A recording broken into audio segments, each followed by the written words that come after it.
Welcome to Make Things That Matter, the podcast where we explore impactful products and the cultures that create them. I'm your host, Andrew Scottsko, and if I'm doing my job well, each episode of this show will help you to do meaningful work, make things that make things better, and have a great experience doing it. My guest in this conversation is Bob Moesta, one of the pioneers of the jobs to be done theory and founder of the Rewired Group. Now, I think it's fair to say that Bob's work on jobs to be done, along with Clayton Christensen, has fundamentally changed the way that we all think about building products and discovering what progress people actually need and want from the products they hire. I'm also not aware of anyone who has touched a wider range of innovations. I think Bob is up to about 3,500 products he's worked on and launched in his career, covering essentially every industry on the planet. So without any further ado, let's just get into it. Please enjoy learning from one of the modern masters of understanding what is it that makes people tick and what makes them buy.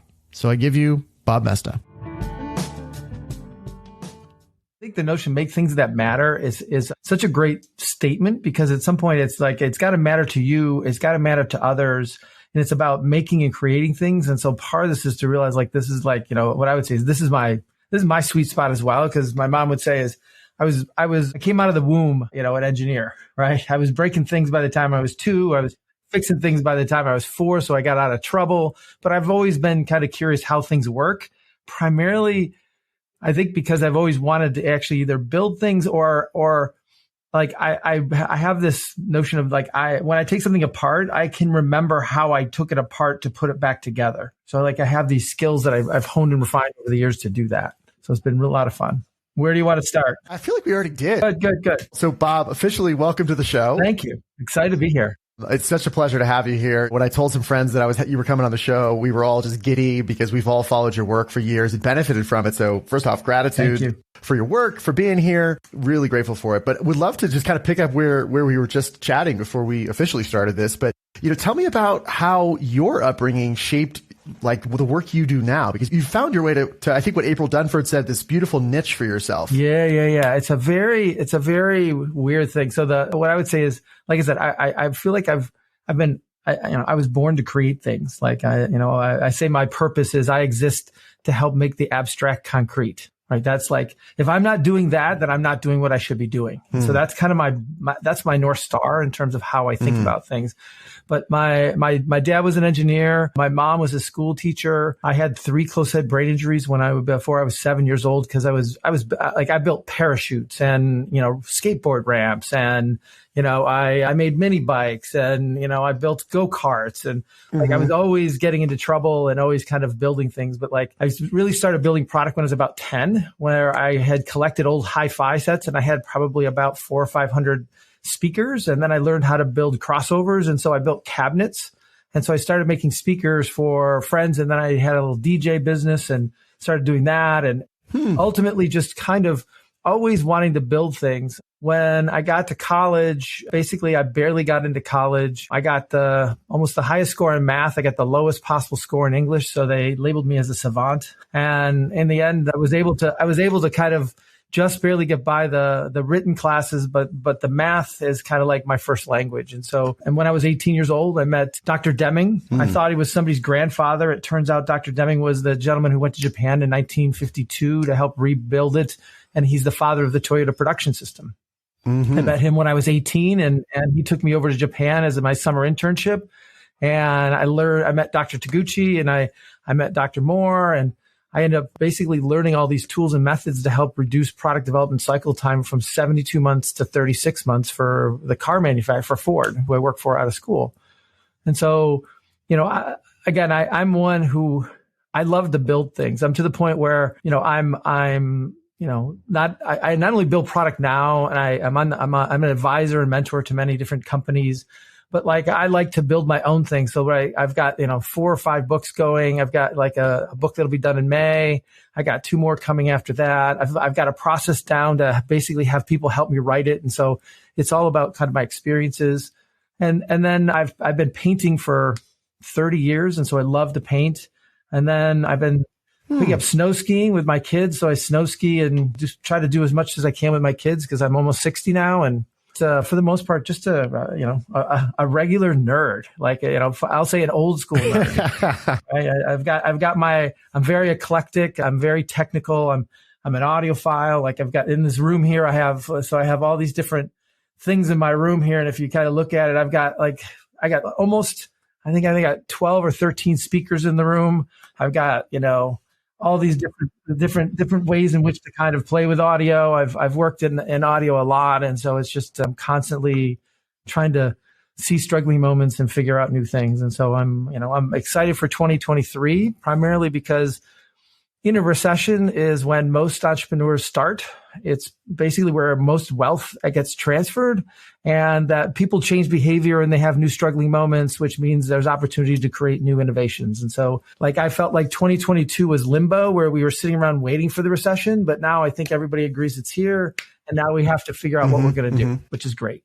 So we're going to talk about a lot of things in this conversation, right? You more than almost anybody I've come across have built this amazing toolkit or tool belt for creators, for innovators, for entrepreneurs, for product people to be able to navigate the ambiguity and the complexity of, real life, which is, I think, in some ways, one of your superpowers. Like you talked about making the abstract into the concrete. And that's something that I've seen exploring your work over the years is it's almost like a set of, I'm going to mix metaphors, but like a set of lenses to be able to see reality for more of what it really is and then build things accordingly. I think the other thing is the gift that I got by being dyslexic is to realize that I don't know. I feel like one of the things that hinders us so much is that we go to school and we all get A's, and the A's mean we know. And so when we get hired, we feel like we should know, but we don't know. And we don't want to tell anybody we don't know. And so to be honest, the tools, you have to realize that most of the tools and the methods, I wouldn't say I built them. I've literally was able to learn them and to your point, hack them to basically work for me. But you got to realize out of high school, I'm a dyslexic, illiterate kid. And for the most part, I should have been my career chest said I should have been a baggage handler at the airport. And now now I've worked on over 3,500 different innovations, everything from the, guidance system for the Patriot missile to, Pokemon mac and cheese, Basecamp, 5Gum, and QuickBooks. It's just unbelievable. I look back and go I have no idea. I could have never planned any of that, but it's more to your point of being able to look in the real world and see where the opportunities exist and jump in and create. So it's like, I feel like anybody can do this, but it takes work ethic and it takes humbleness to basically really create good things. We're going to get into all these skills a lot more, especially from your new book, Learning to Build. And by the way, for the listener, we'll link to all this stuff in the show notes. But one of the questions that I had and that came up in this conversation with my friend is these core skills of innovation. And there's 5 that you should probably cover here in a second. But my main question for now is, can these be trained, or do these have to be inborn? Do you have to hire for this, or can you train these? I come from the school that this is a learned behavior. I think some people are wired maybe a little bit more to have so it's the difference between a talent and a skill, right? I think some people are more talented in innovation skills, but I think anybody can learn these innovation skills. And I think that part of it is realizing that reps and practice are like any craftsmanship. You have to actually get your reps in.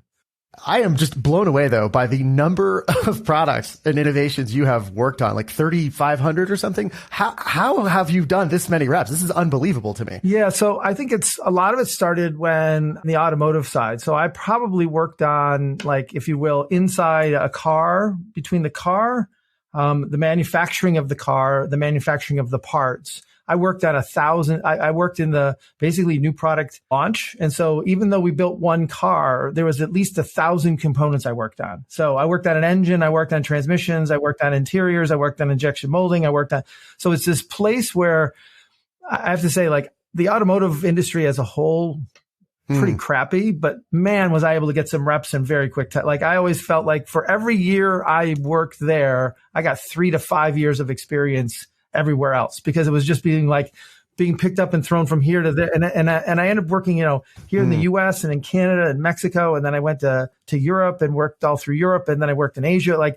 So on the automotive side, it was just and what happened is the methods that I learned were almost I got the hardest problems. It's almost let's see if Bob can fix this one. Right. And it was because I had learned Dr. Taguchi's method, and the method itself was so straightforward.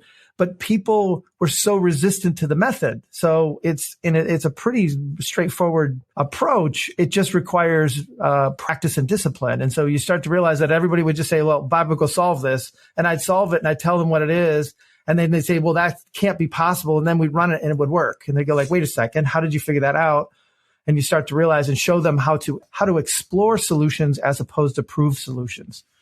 And so that's where I got a lot of reps. And then from there, I went and worked on weapon systems. So I worked for the Department of Defense and NASA for about 3 years and worked on everything from the space shuttle and space station and, the Apache and, the B-2 and the ATF and just pulled into kind of, again, that notion of where they were having technical problems or they were behind and they need methods or tools to help kind of figure out what to do next. And then from there, I did my first startup where I worked in the food industry and I basically started an outsourced product development company and probably did another 1,000 food products from there. So everything from Kraft and Keebler and Unilever and P&G and SC Johnson and, Wow. So cleaners and so part of this is and I sold that business and then I got into the home products business. And so for me, it's been always, I think to your point, you said this earlier in the earlier conversation is like, I don't get bored. I'm trying to actually see the generalized theory of the world. Like how are Hostess Twinkies like, the space shuttle a main engine? And people are like, wait, what? Yeah. And you start to realize, but structurally or functionally or mechanically or like there's certain things that are going on. And so part of this is as a dyslexic, the gift that I was given is pattern recognition. And so I have just ridiculous pattern recognition skills that enable me to kind of see analogous things between one world and another. And ultimately that's how I've honed and refined the approach that it's like, there's a process and there's content, and I can apply this process to just about any content. So I actually firmly believe they're all learned, and that it's about, focus and figuring out how to hone and refine that skill, if you will. And so that's why I've named it so the name of the book is Learning to Build the 5 Bedrock Skills of Innovators and Entrepreneurs. And it's really like I wrestled hard with, is it a skill? Is it a talent? Is it a perspective? What is it? And I came back to basically call it a skill because, again, in the book, I talk about it as like young Bob and what I used to think, and then how I've developed my skills over time and what enlightened Bob or, 60-year-old Bob thinks about the same problem and how I see it differently. And so to me, by looking at it through that lens, I would say it's very much developed. And I think that it's about practice.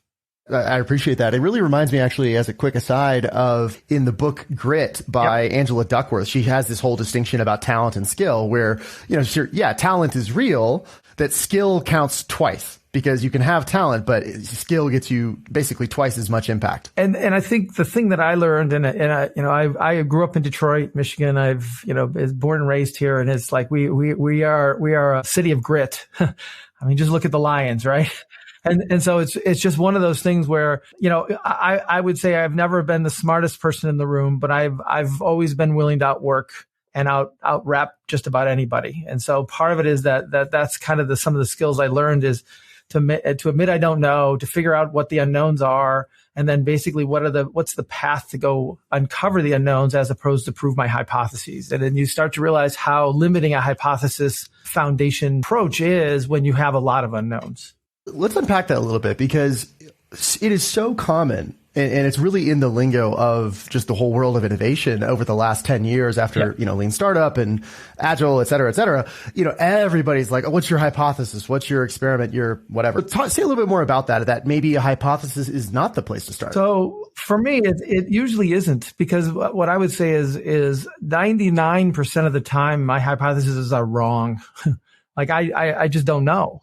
And again, I start from the premise of that I don't know, where I think counterparts or basically other people that like, I'll go, try to help. They'll go like, well, I know exactly what to do. I'm like, okay, then go do it. Like, but the reality is I know that I might have done something last week and something's changed between last week and this week. And that the assumption is, well, nothing's changed and I can just keep doing what I'm doing.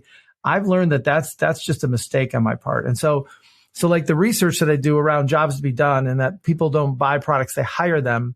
to make progress in their life. That whole aspect is it really started as my hack because they'd give me market research reports and I couldn't make sense of them. And so ultimately I learned how to do these interviews to build hypotheses. So I call it hypothesis building research as opposed to hypothesis proving research. And I talk about this as one of those skills where we start to realize when we start with hypothesis, we think we know. But one of these 5 skills is called prototyping to learn. And it's the fact that I'm going to actually go build things to learn what's going to happen as opposed to think I know what's going to happen. And you start to realize like it's just what conventional wisdom tells me is usually not correct. And so that's why, to be honest, I've been so good at building things is because I don't start with the hypothesis. I start with letting the product tell me what's the best product as opposed to letting, my mind or letting the group say, here's what we think the best product is. So it's a very different kind of approach. And that's where for me, I'm constantly starting with what I call the demand side of the world, which is where's the struggling moment? Where do people want to make progress, but they can't? And ultimately, how do I then find technology and products to fit into people's lives? And so when you do it that way, it's actually so much faster and easier to innovate than say, hey, I've got this idea. I'm going to build it. Like, who wants it? And now I got to think of 8 billion people who might want, I have to sift through the 8 billion people who might want it. And it's a very different kind of approach, but it's that aspect of if I know the problem, the solution becomes easy. But if I have the solution, trying to find the problem is really hard. Just to kind of set a context, can you just really quick go over what are these 5 bedrock skills? Yeah. So my youngest graduated from college, and we as almost like I said, a 60-year-old trying to figure out what we're going to do next. My wife and I have been married for 33 years, and like we start cleaning out the attic, and it turns out I have like 847 notebooks up there of every notebook I had since I was 18 years old all the way. And I'm like, okay, we need to throw these out. My wife's like, no, don't throw them. Like take some time and go through them. And then I started to and for me, if I have a person, a place, and a time, I can almost have an eidetic memory. And so I could look at these pages and remember exactly who was in the room and where I was. And it just started to bring back all these emotions. And it really started to actually help me understand the skills that my 4 mentors gave me. And so I took a step back and kind of looked at, of all the people I've worked with, I mean, if I've done 3,500, I worked with tens of thousands of people. I literally said, who are these really, really, unique innovators that I've worked with? What did I learn? How did they teach me? And how do I pass it on? And so I wrote this book basically by looking at the skills that they embedded into me through the years and how I've honed and refined it to be able to work on so many things.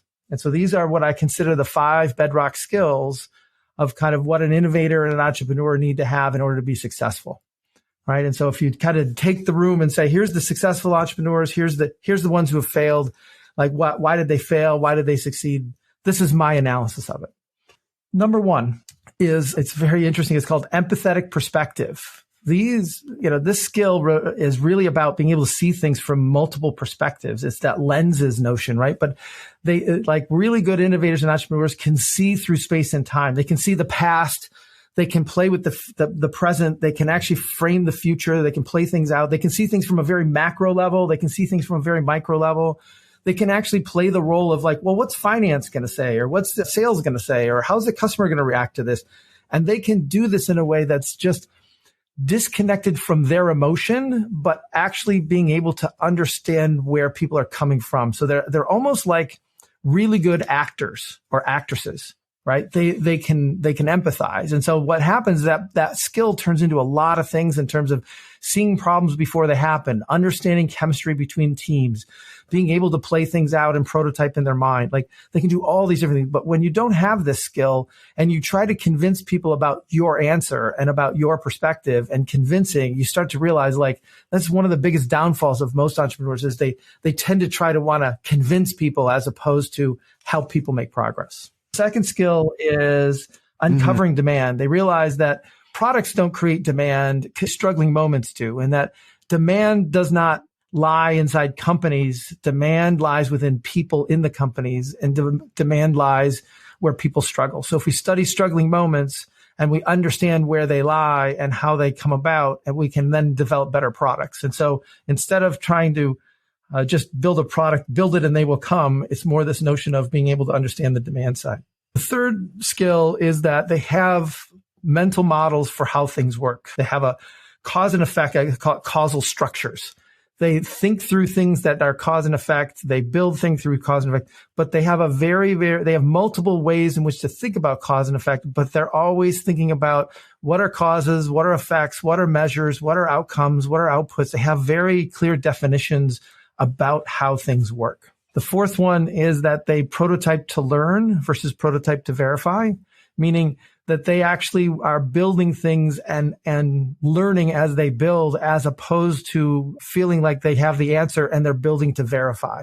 And so you start to realize that a lot of people build things to learn and answer real deep questions. And so they frame things, and the prototyping is very different when you're really good at prototyping to learn. And then the last one is identifying and managing trade-offs. You start to realize that I think the decision makeability of most entrepreneurs is phenomenal when it comes to being able to say, we're going to do this and not do that, or we can't have the whole thing. And, Jason Fried, I think, says it best. You're better off with a kick-ass half than a half-ass whole. And that really is that reflection of, if you don't know how to make trade-offs, you end up with a half-ass whole, right? And so these 5 skills that I just kind of came back to. I had 7, and then I had 3, but these are the 5 that I kind of came back with. And there's tools and methods, and like, if you can up your game in any one of these skills. And the other thing I would say is, you don't need to be good at all 5. But what I would say is, when I recruit for a team, to get to your thinking later or earlier around somebody who's trying to hire, is I try to make sure that my team has all 5 of these skills, and at least everybody is a rock star in 1 or 2 of them. And that's how I build my teams. That makes perfect sense. So we're going to dive in, I think, a lot in the middle 3 there, the uncovering demand, the causal structures, and the prototyping to learn. But I guess one question I wanted to ask really quickly, which of these 5 is underappreciated? Like, what do people gloss over that they should not? See, it's the reason why the sigh and the hard question is, like, I think of is that, like, it's about perspective on this one, right? Like who's asking that question, right? Is like, from an entrepreneurship perspective, I think part of it is empathetic perspective and prototyping to learn. I think from an innovation perspective, it's actually like, it's more demand and being able to make trade-offs. Like, so I think it depends, but most startup people, they're usually pretty good at empathetic perspective, and they're pretty good at causal structures, but they lack the notion of being able to see the trade-offs and make the trade-offs. And so there was a lie that I was told in engineering school that it literally, I'm not a fighting person, but it makes me fighting mad, which is, build it and they will come. And I did that for the first part of my life. And it just got to the point where I realized, like, they can't articulate what they want. I don't even actually know what they want. And yet at the same time, the words they use when I go build what they actually say, they say, nope, that's not what I want. And you start to realize, like, it's just this whole notion of build it and they will come just isn't true. It's getting around it. But I think that the most underappreciated one is really prototyping to learn across the board, because most people, we've been taught to prototype to verify. I have a hypothesis. Let's go build a test that tells us how, is our hypothesis true or not? And my belief is it's just so limiting, because at some point everything is so multidimensional that it's hard to think about proving hypotheses so early in developing of a product. Yeah, absolutely. That's where I want to start to jump in on there, because I certainly have fallen into that trap. I think everybody I know, probably everyone who's made anything, has fallen into this trap. And that's originally, like I said before we started recording, what led me to your work was, there's a certain point where you've worked on enough things as a builder and they didn't go anywhere because nobody came. And you're like, something's wrong here. And so I'm 100% in agreement there, but let's push in on prototyping to learn. And one thing, just to kind of tee this up, is in the prototyping to learn chapter of the book that really just made me perk up and go, like, wait a second, I haven't heard this before, was this idea of the orthogonal array, and this idea that you could test so many possibilities with such a small number of prototypes. I think you had something in there like you could cover 90% of the space with like 9 prototypes out of thousands of possibilities. So let's zoom in there. I want to hear more about this, and I think this is something people don't know. Yeah. So this is where this is some work done by very early on by Ronald Fisher in the 1920s around crops, and then Dr. Taguchi picked it up in the 1950s and the 1960s. Where he started to apply it to basically engineered components. And it's this notion that if we try to look at all combinations of something, if we look at a system and say, how does it work? We typically will hold everything constant and change one thing at a time and say, is this better or worse? It's more or less the A/B testing approach, right? And Dr. Taguchi would say, like, I would do that, but like sometimes this one thing is dependent on another thing. And so if I hold everything constant and I change that one thing, it might make it a little better. But if I change it to that other thing, boy, it makes it a lot better. And so all of a sudden, what really has an effect and what doesn't have an effect? And so Taguchi basically found these things called magic squares, and it's in the math realm of basically design of experiments and the body of work around design of experiments. And what they are basically patterns of data that allow you to then tell you how to set up your prototype. So for example, there's something called an L9, 3 to the 4th, which is a 9 prototypes with 4 factors at 3 levels. And that represents, if I try to do every combination, that's 81 possible combinations, but I can actually do it in 9. And so one of the ways that I was able to work so efficiently is that the orthogonal array enabled me to literally be able to prototype almost like way faster than everybody else. And my results would always be way more conclusive because of the orthogonality or the balancedness of how you run the experiments. And so this is a very, very deep rabbit hole to go down. And to be honest, it's one of the next books I'm writing on, because it's so many people have been picking up on it and realizing like, how do I test when I don't know? And so that's really kind of where I'm kind of focusing with these things. But it's literally a tool I use all the time. Like, so over the break, I worked on refrigerated pickles. Let's see, what else did I work? I worked on cheese sauce. I worked on salsa. Like, so I have a little side business, a side gig that allows me to do, like, I help a friend who develops food products, and she'll go off and she'll figure out kind of the testing part of it. We'll talk about it. She'll actually send it off to the pilot plant to be made and then be tested. And then they give me the data and I get to play with the data to then say, all right, here's what we should go build. And it's one of those things where it feels like magic, because everybody's like, how did you do that? And it's like, it's just math, guys. It's just math. And it's the notion of like, instead of trying to see what I got, I'm letting the salsa tell me what it is. Could you walk me through this salsa? Like, could you walk us through an example in a little more detail? So think of it this way. If you're doing salsa, it's like, like how much onions versus how much tomato. So the ratio of tomatoes to onions, right? It's like, how much vinegar, how much, like, what's the size? Do you make it a little chunkier? Do you make it a little thick? Do you add a thickener to it? Like, there's all these different variables you can do to make a better salsa. And so part of it is to realize, like, how do I actually do that? And so what happens is we come up and pick out what we would call the variables, which would be like the size of the cut and the ratio of tomato to onions, and the percent salt, percent vinegar. We'll have cook time, right? So we can actually vary the cook time in terms of making. So I can actually cook it just so it kills the bacteria, or I can cook it longer so it all molds together, right? And then I can add spices. So different variables I can put in it. And then I pick levels. So I say, like, the ratio is like, 2 to 1 or 3 to 1 or 4 to 1 in terms of tomatoes and onions. And then I have cut size is, 2 millimeter, 2.5 millimeter, 3 millimeter. And so ultimately what it does is then tells me the recipe of what salsa to go build. And then I build those 9 salsas. And then I actually then have people try those 9 salsas. And out of it, I can say what makes it better, what makes it worse, what improves, the adherence to a chip, what affects overall liking, what affects cost. And then ultimately I have, from those 9, I have actually all those different views on it that I can then actually figure out kind of what are the trade-offs I have to make in order to kind of, and so what we were able to do is improve overall liking by 23% and reduce the cost by almost 18%.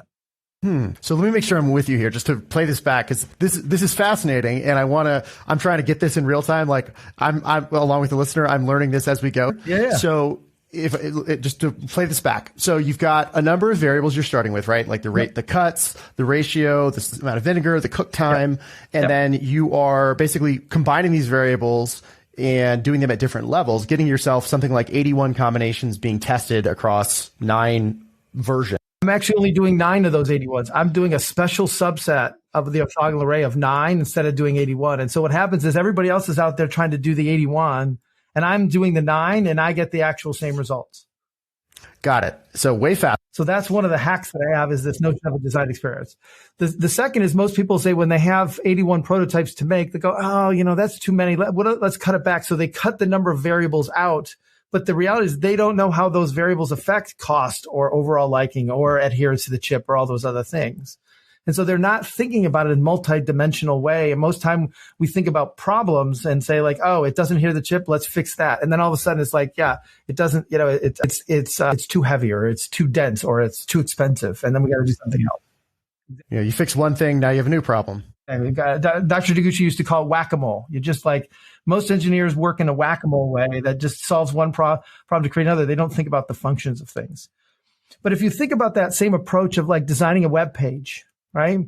Like think about like call to action. Where do I put, like, what is the call to action? That's a variable. Where do I put the call to action? Right? How do I lay it out? What are the colors that I use? What's the font? What's the font size? Those are all variables that affect how quickly and how somebody can understand what to do next. And so part of this is when you frame it as a system and understand it, you can start to realize like we're building something, but then what we do is we look for problems and then just fix problems, as opposed to understand what's the role the font plays and actually helping people convert. Right? Now, it might not be much, but the fact is, one font size might be better than another, and another font size, when you get to too big, it's like, yeah, it's just too much. It take too much real estate. I can't do it. So you start to realize there's thresholds for all of these things. And so a lot of times we don't think about these things as variables, but when we start to look at it as a system, we start to realize we don't actually know the role that font plays in conversion. Yeah. So it sounds like the key shift here is really actually at the mindset level of saying, yes, there's a bunch of math we can do that'll tell us what 9 things to build to maximize our experimental surface area. But the real shift is to say, I actually don't know. Right. And I'm not going to go build a bunch of things to try and assume I know, but rather I'm going to go do these combos, test them, and then look at the data that comes back to say, oh, wow, when I this tweak changed that amount of liking or understanding or something like that. Yep. And I think the other thing though is that so Taguchi always would say, it's not about the statistics. This is not about the math. As an engineer, I don't have enough time and I don't have enough money. So ultimately, how do I actually generate the right technical information as efficiently and as effectively as possible? And most of the times we just literally, I feel like it's a random or a Brownian motion. Like I fixed this and I got this problem, and then I fixed that and I got that problem. And it's this random walk down the street because I don't know the problems, as opposed to like what we learned, like what I learned at 19 years old is in Japan is they actually made their product fail first. So they understood where the thresholds were. So then they could make it better, where we would actually make it work and then wait for it to fail. Like we would literally say, oh, it works. The transmission works great. And then we'd hook it to the engine and it didn't work. And when the transmission didn't work, we'd say, oh, it's the engine's fault because we got it to work. And the engine people were like, it's not my problem. That's your problem. And so then you had all these people pointing fingers and nobody really knowing what was supposed to happen, as opposed to thinking about like, how do I build the best transmission no matter the engine or no matter the environment? Taguchi's work is very deep. It's very, very deep. So, where does somebody go if they want to learn more about this? Because this, like, you have absolutely piqued my curiosity here, and I'm like, okay, I need to go understand this, and I'm pretty sure some people listening feel that way too. Yeah. So right now I'm trying to actually go in the archives and see if I can get video of Dr. Taguchi and almost like have him speak and then have me interpret, like because he was a very good speaker, but he was almost like at a level 9. And most people were at a level 2, and so they couldn't understand what he was saying, kind of thing. And so this is where I'd love to be able to kind of bring that back.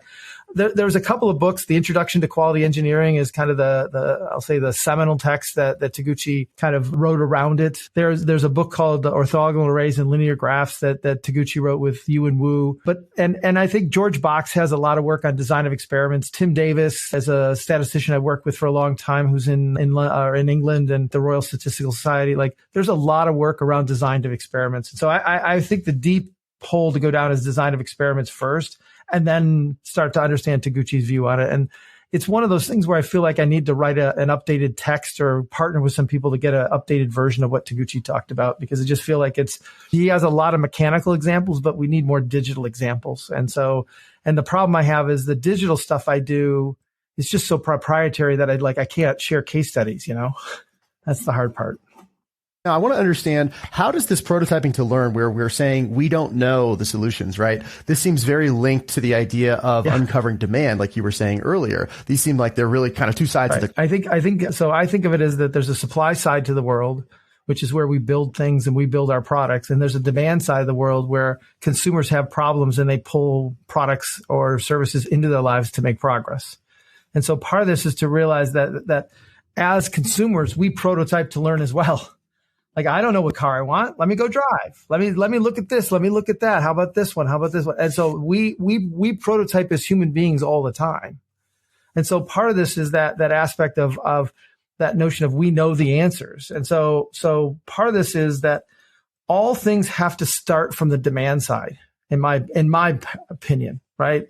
Because I feel like if I don't understand the struggling moment I'm going after, and when and where and why and who, right, is actually struggling, I don't know what to do, right? Because there's so many trade-offs I have to make. I can never build the best product in the world because there's so many different perspectives. And so part of it is being able to understand the demand side first.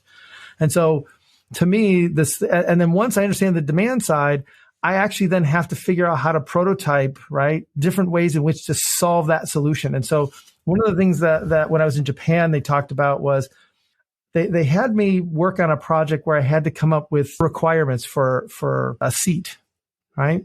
And the customer requirements were like, what they said is, I want the customer requirements to be solution agnostic. I said, what do you mean? It's like, well, if they're sitting, there might not be a backrest. So don't say like the backrest has to be firm. And so you have to start to think about what are the real outcomes that they're seeking when they're buying these things. And so you start to realize that trying to understand the outcome somebody wants is different than trying to help them describe the product they want. Because the product they want, to be honest, they don't really know what they want. They know the outcome they want. And so that's really where we start to have to understand what are the outcomes, and how do we then translate those outcomes to what products we can produce. Absolutely. So one of the questions I want to dig into a little bit, because I've spent some time with jobs to be done, and so do many folks I know who practice in product. One of the questions that has come up a lot as I've talked with just friends about this is how exactly to do it, and B, to use it. And I feel like it's one of these, it's a tool that's so flexible that like people conceptually get it, but it's the translation and like literally putting it into practice where I feel like people get tripped up a little bit. Yeah. So I think so this is one of the things I'm working on right now as I'm building some classes. I'm an adjunct at Northwestern at the Kellogg School. And what I learned is that, and just interviewing, like the last year during COVID, I started interviewing people of like, why do they use it? When do they use it? How did it work? Like trying to understand the job that they hire jobs for, right? Jobs of jobs. And ultimately, but I think that there's two parts. One part is that some people need to apply it because they need the insight to know what to go build. There's people who want to know how to do the interview and do the process. And there's a very specific process of how we have it laid out and how we do it to do that. But it's mostly on a series of, framing a very focused question that if I answer that question, it'll help me answer 20 other questions. And then going and recruiting people who have had that struggling moment or have used the product you're looking at, or framing basically who we're going to talk to, go do the interviews and then seeing patterns. That's the first part. The second part is that I've been working with people like Claire Sullentrope and April Dunford and some of those people around, we've got the jobs. What do we do with it? And so there's notion of that we can use. I'm doing there's really 4 places that I've been kind of going deep with this. One is obviously in product, right? There's just it's a lot like Ryan Singer and I, and Shape Up is all based on this notion of how do we take those inputs and shape what we need to go build next kind of thing, right? The second part is then to marketing, which is like Claire and April, which is how do we actually signal to people and help them understand their struggling moment and know that we're a solution to it. The third place is I wrote a book called Demand Side Sales, because at some point it's not about selling, it's about helping people buy. And so we've been able to use jobs in that space. And then the last one is in strategy. Like, who do we partner with? Strategically, should we be going after all three of these jobs? Is there only two jobs we should go after? Do we get one by default? Because if we do that, what we do these other two, everybody else is going to pull that one. Like, where do we start and how do we think strategic about the go-to-market strategy? So that first part is how to do it. The second is then how do we apply it, or how do we utilize that information in all four of those different kind of places? And so that's one of the reasons why jobs is so important, because it's a very foundational research, and most people feel like they have the answers. And when you really get to it, they don't have the answers. Yeah. So one question that I've seen specifically on this is, how is the research side of it different if you are going 0 to 1, like you don't yet have a product, you're still in concept land, versus you already have a product and you're... Yep. So the way I kind of advise it is, think of it this way: is if I'm building a product, I have some notion of what it is. And 9 times out of 10, I'll tell entrepreneurs, like, first go build your product, like get it out of your head so then we can hear. Because most of the time people can't hear what people say because they're still trying to connect it to their vision of the product. But what I would say, when you don't have anything, the first thing I do, so for example, when I wrote my first book, what I did is I said, all right, what books do I want to be either next, or what books do I want to replace? And then I went and had interviewed people of saying, why did you pick up this book? What was going on? Basically what was going on in the business? What was like, so I went and recruited people who literally went and grabbed a book, and the book was valuable for them at some space in time in the last 12 months. And so I'd go through and figure out, why did they pick it? What was going on? How did it look? And then ultimately, that's how I found the job of. So these were sort of competitive books in a sense? They're competitive. So ultimately, what I always say is it's what people will fire when you're there. So let's go figure out why people hired that other thing, right? And so it's kind of like, if we were Basecamp, it's like, let's go talk to people about Microsoft Project and figure out why they hired that. And like, how many people want to hire Project but don't? And that's what we end up building. And so these are the things where you start to realize. And so like, if you look at Basecamp, like they built Hey, right? Hey was all around the struggling moment of like, why is email so hard? It doesn't have to be so hard. What if we came up with a new way to think about email? How many people would love to have a way to email, but they can't think of it? And to be honest, I think they're killing it right now. Hey. Absolutely. So I want to talk a little bit more briefly about doing the research, and then I really want to actually zoom in on the application of it. So where do people, because there's a fair amount of resources out there already about how to go do these interviews. What would you suggest people look at? And in particular, what are like the most common mistakes where people go wrong? The first thing is that I would say, for me, questionnaires don't work, especially when you're doing really new stuff. Because at some point in time, we're going to put our questions and our answers, not knowing the language they're going to say, and end up people misinterpreting. So it's like, I always say, I'm not smart enough to write a questionnaire yet. And most people say, well, I can write one. I'm like, I know you can, but the reality is like, we're not smart enough about what people are talking about. So a lot of times people are trying to prescribe what the language is, when the reality is our job, part of this research is to understand their language, how they use it, and what do they mean by it. So when they say easy, it turns out there's 22 different definitions of easy. Which one of easy are we talking about right now? And I can't do easy for everything. And if I can't do easy for everything, what's the easiest? What are the 3 easy things I really need to work on? Right. So I think, first of all, it's thinking I know the language, or I'm going to educate people about the language. I think the second one is that it's about recruiting, right? My belief is that, a lot of people do usage and attitudes around certain things or certain categories or things like that. But I always say that's a correlation and not causation. And so what you really want to do is recruit people who have struggled and switched and picked something else. Because understanding their journey of how did they know they had a problem? How did they actually figure out that they needed to do something else? How did they actually narrow it down and select? How did they actually commit? And what did they do afterwards? Like, knowing that journey and seeing it over and over again, you start to see the patterns. So I always say that this is way more about criminal and intelligence interrogation than it is about kind of hypothesis testing and asking questions, right? I think the last thing is really that people end up trying to write a discussion guide, or they try to think of the questions they're going to ask beforehand. And this is more my opinion, is that I know some people sometimes need like a guide of some sort, but I'm not trying to actually make sure every interview is exactly the same. I actually want to make sure I know they're different. And I want to know, and what I'm trying to do is understand what caused them to say, today's the day I stopped using this and I started using that. Right. And so I think that's really one of the things is most people want to assume what that is and they don't. And then the last thing is they don't know how to unpack it. So they'll say, like I was talking to somebody else is like, well, I was just frustrated. Oh, what frustrated? They wrote it down and they moved on. I'm like, what does that mean? What does frustrated mean?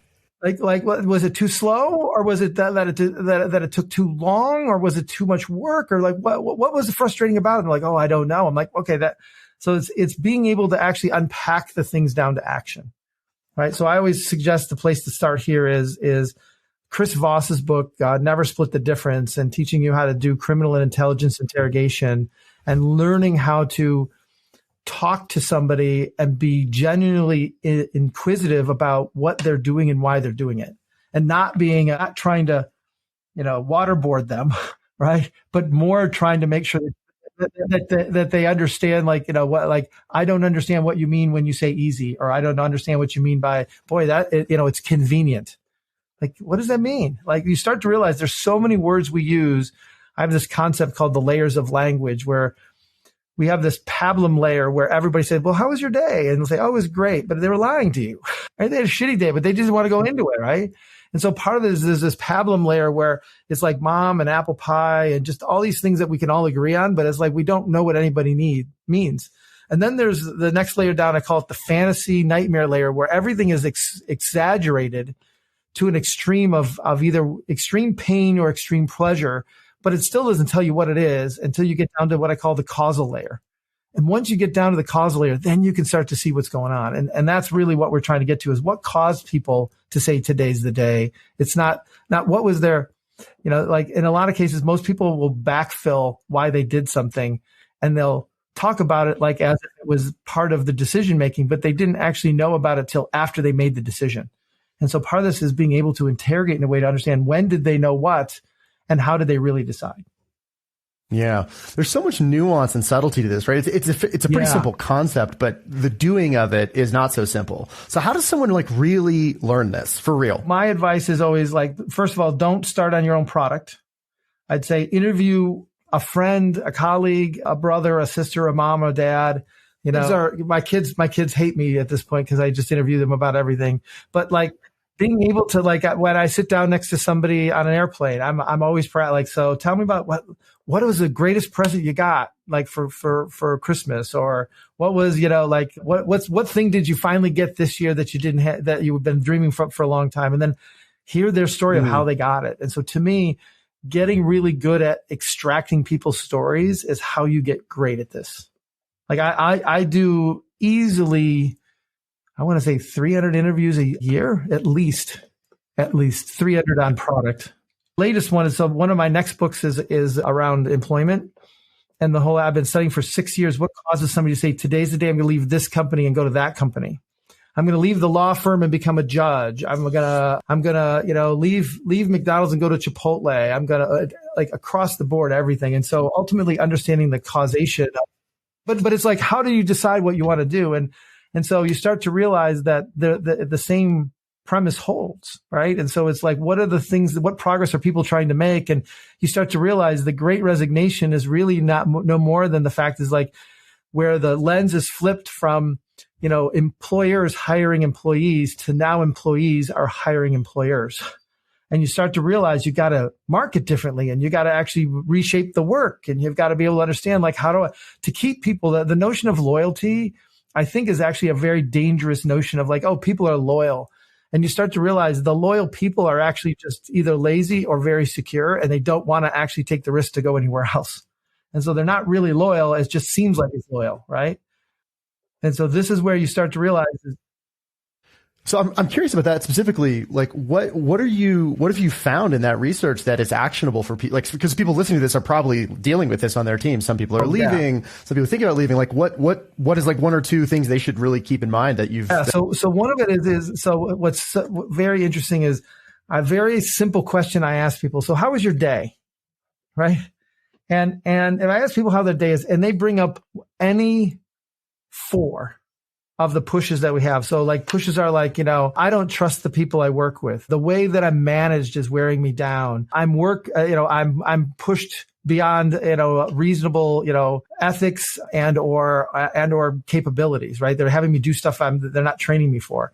I'm bored out of my mind. Like there's these list of 13 things, and you start to realize like if any 4 of these things show up, I know they're ready to leave, right? And so to be honest, I'm actually looking for people who want to leave but can't. They don't know how.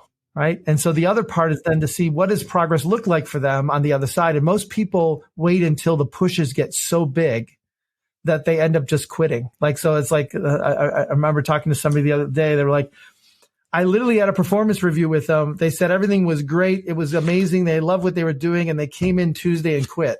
I had no idea. And I'm like, well, how is that possible? And so we started to actually think about it. And the thing is they weren't listening for their progress. They were listening for the progress they wanted that person to make, but they didn't listen for the progress. And when they reflected on the conversation, there was no progress on that. They made progress in the job, but they didn't make progress in their mind around themselves and their career. Yeah, just to provide an actionable suggestion for the listener really quick, this is definitely something to keep in mind. Like, keep Bob's voice as he's saying this in the back of your head during all of your upcoming one-on-ones, right? Be listening for these things as you're talking to your people on your team. Like, are there any of these things in there beneath the surface? So I have a colleague I work with, right? Her name's Catherine, and she comes from working in schools, like K through 12, K through 8 schools. And she went back and got her MBA. And so she's been working here for 2 years. And one of the things I asked her, I said, what do you miss most about, working at school? She goes, I miss the kids. I like to mentor. I would do dorm duty. I would like to go on field trips. Like, I like interacting with kids. And I'm like, well, I'm not going to, we don't work with kids. Right. And so I'm like, okay. And if this is something that she's struggling with, that means there's an opportunity for her to kind of go back to school. Cause if that becomes big enough. So one of the things we came up with, I said, so what can we do to help kind of assuage some of that progress so you can make progress? She goes, I'll look around. And she came back and said, well, I'd like to join Big Brothers Big Sisters. I'm like, that's awesome. And so she made the application, went through it. And then all of a sudden she said one day, she's like, well, I got to leave early because I want to go take my little sister out for dinner. I said, so hold on a second. I said, look, here's the thing. This is part of work. I'm making this part of work. So you can leave anytime you want, because if you don't actually spend time with your little sister, then this job will not be satisfying to you. And so part of this is to actually understand that it's sometimes I can't provide it, but I can provide the space or the time or even the resources to actually go do some of the other things they want to do, so they continue to actually make progress while they're working with me. The other thing is when somebody comes to quit on me, first thing I always say is congratulations, and what progress are you trying to make? And then what were the pushes that made it now for basically time for you to leave? And so we have very open conversations about it all the time. And so even with my one-on-ones, we talk about what progress did you make in the last quarter? What progress do you want to make in the next quarter? Here's the progress you helped me make in the last quarter. Here's the progress I want to make in the next quarter. And that's how we manage each other's expectations. Hire Your Next Job is the working title of it. We're working on that right now. So I want to start to close out here. And I think just in closing out, I'd love to spend a couple minutes. I really would love to hear you talk a little bit more about the other side of jobs, of how they're applied into specifically, at whatever level of depth you want to go in terms of the product, the marketing, and the strategy. Because I can imagine if you do the research and you have this core set of jobs, that is going to inform everything. So how often do you need to revisit the jobs research? Is it something you have to be continually updating? Is it a quarterly thing? It's unclear. So this is where it's strange. Like my thing is I don't think the jobs changed that much, right? The underlying, so again, a job is a combination of who, when, where, and why, right? So if it's those things that like, what are they struggling with? And when are they struggling with it? And what were they using before? What they can use next? And so the thing is like, if I look at the jobs we did at Basecamp in 2010, and we look at the Basecamp jobs, they're actually very similar. What's changed is language around it, and the sophistication of the market and the number of competitors, but they actually are still being hired for the same job that they were 10 years ago. And that's the crazy part, is that most people think that marketing has been given the bill of goods of where they always constantly need to make a new feature to get attention. And what I would say is being at the right place at the right time is ultimately the easiest marketing we can do. Right. and so part of this is being able to understand that. Got it. Okay. So the jobs themselves, the core jobs are pretty consistent, but the way they're talked about is changing and evolving both on the supply side and the demand side, if I'm hearing you right. Correct. That's correct. But like Intercom, they moved away from the jobs and then they moved back to them primarily because they thought the language was moving more towards product. And they actually went back to, they changed it in 18 or 19 and then moved back to kind of the same positioning that they had in 14. So it's like, it's proven to be there. The key is that language might change. So to be honest, we've done, for one client, they got rid of an entire division and then rehired everybody and we redid the job. And that was 3 years later, and they were exactly the same. And so my thing is they did, those underlying causal mechanisms just don't change. It's the way people talk about them. That's what changes. Gotcha. So talk to me specifically just for a few minutes about how to apply the jobs that you uncover in your research to strategy, because I think it's much clearer and people have more practice with thinking about it in terms of shaping the product, shaping the marketing, even shaping sales. And you have demand side sales kind of covering that one directly, but strategy, I haven't heard too much there. So talk to me about that. Yeah. So I'm working on a process right now called Driving Forces. I'm doing it with 4 companies. And what we're doing is we're using the notion of causation and understanding what are those things what opportunities are we going to take advantage of, or what threats do we need to actually defend against? And what are the underlying causal mechanisms to why that is true? So why is that a threat and why is that an opportunity? And so ultimately, then there's a technological side, there's a competitive side, there's a demand side play, there's a supply chain side. So like as you start to have different perspectives on the business, jobs becomes one of the core elements of helping you define kind of where do opportunities really exist given the supply side we have. So it sounds like as you're doing the jobs research, not only are you uncovering the core jobs, but you're also learning a lot of the opportunities you weren't aware of, maybe the competitive options that is in the customer's world that you were not aware of. And so that's going to filter into shaping your strategy. Right. So like I worked with Casper, and one of the things that we found was the greatest competitor to a new mattress isn't Sealy or Serta or Simmons. It's a bottle of ZzzQuil and a bottle of Scotch. Right. Like when people can't sleep, it's not like, oh, I need a new mattress. It's like, oh, I need some ZzzQuil. Oh, it's like they blame something else. Oh, I bought a sound machine. It's like, oh, when the sound machine isn't working, you know what? Maybe it's time for a mattress. Come look at Casper. And us understanding the real competitive set from the consumer perspective. Again, the demand side competitor is very different than the supply side competitor.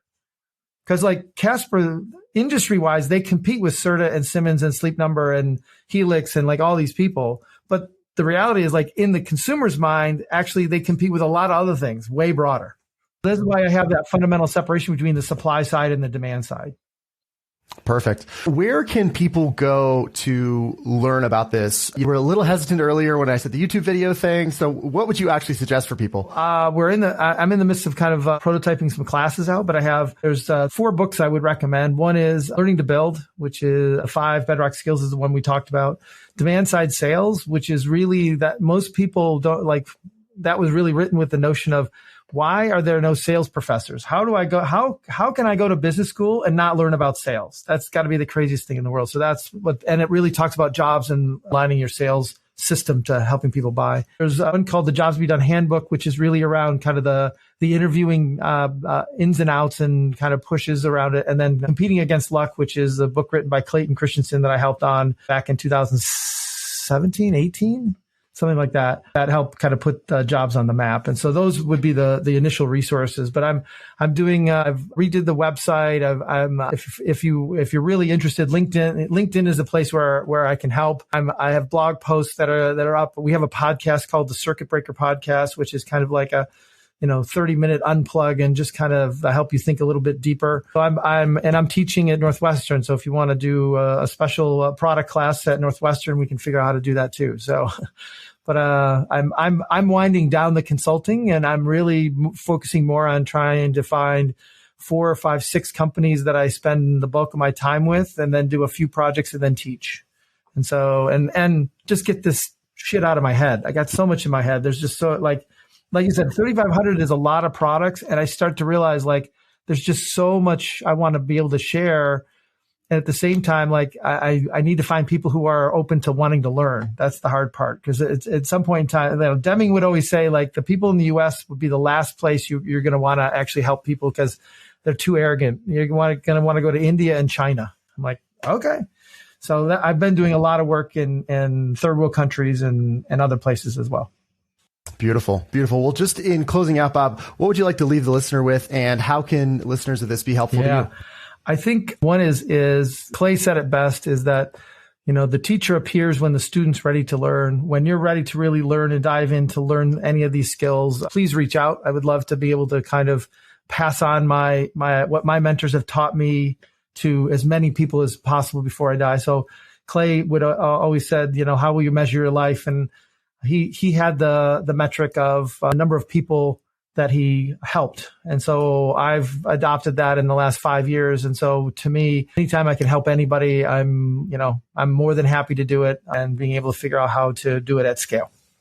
So LinkedIn, website, the Rewired Group, or Amazon are the places to go to get me. Beautiful, beautiful. Well, we will link to all that in the show notes. And Bob, again, I feel like I could talk to you forever because there is so much in that head of yours, but thank you so much for the time and for hanging out. Really appreciate it. The thing I'll offer is if your audience has questions and they want you want to accumulate them up and you want to do just a sidebar and where we just riff on some questions, more than happy to kind of the Detroit analogy is let the rubber hit the road. More than happy to kind of be part of that as possible, if that makes sense. Beautiful. Beautiful. Yeah, I will absolutely follow up with you about that. Cool.